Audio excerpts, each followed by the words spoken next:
ఆ పరమాత్మతత్వం సర్వతః పాణిపాదం. మానవులు లేదా ప్రాణులందరి యొక్క కాళ్ళు చేతులతో ఆ పరమాత్మకు కాళ్ళు చేతులు అమరినట్లవుతాయి. ప్రాణులందరి కాళ్ళు చేతులు ఆ పరమాత్మ యొక్క కాళ్ళు చేతులే. సర్వతః పాణిపాదం తత్.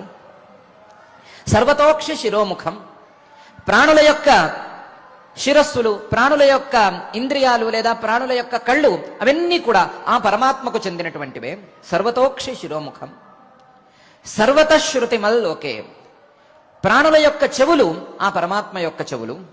సర్వతశ్రుతిమత్. ప్రాణుల యొక్క చెవులతో పరమాత్మ అనంతమైన చెవులతో అలలారుతున్నాడు.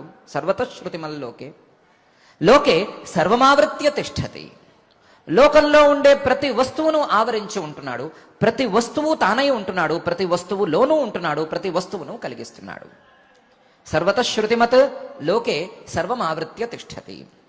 అన్ని వస్తువులను తన యొక్క చైతన్య ఆభాసతో, తన యొక్క జ్ఞాన స్వరూపంతో ఆవరించి ఉంటున్నాడు పరమాత్మ అని ఈ శ్లోకంలో అంటున్నాడు. ఇంతే కాకుండా పరమాత్మను ఇంకొక రకంగా కూడా అర్థం చేసుకోవాలి. సర్వేంద్రియ గుణాభాసం. ప్రాణులు, అందులో ముఖ్యమైనటువంటి మానవులు తమ తమ ఇంద్రియాలతో ఏ ఏ జ్ఞానాలను పొందుతున్నారో ఆ జ్ఞానం పరమేశ్వర ప్రసాదం. సర్వేంద్రియ గుణాభాసం. ఆ జ్ఞానం పరమాత్మకే ఒక చిహ్నం. ఆ జ్ఞానం పరమాత్మ యొక్క రూపం. సర్వేంద్రియ గుణాభాసం. ఇలా మానవుల యొక్క ఇంద్రియాలతో వచ్చేటువంటి జ్ఞానాల ద్వారా పరమాత్మను తెలుసుకోవలసి ఉండగా పరమాత్మను ఆయా ఇంద్రియాలు గలవాడిగా అర్థం చేసుకోకూడదు. సర్వేంద్రియ వివర్జితం. ఏ రకమైనటువంటి ఇంద్రియము లేనివాడుగా పరమాత్మను అర్థం చేసుకోవాలి. ఇంద్రియాలు లేవు, ఇంద్రియాలు లేకపోయినా సరే ఇంద్రియాలు కలిగినటువంటి మానవులు తెలుసుకునేటువంటి జ్ఞానం ఆ పరమాత్మ యొక్క రూపం అని అర్థం చేసుకోవాలి. ఆ పరమాత్మ రూపాన్ని అర్థం చేసుకునేప్పుడు మరొక అంశాన్ని కూడా దృష్టిలో ఉంచుకోవాలి. అసక్తం.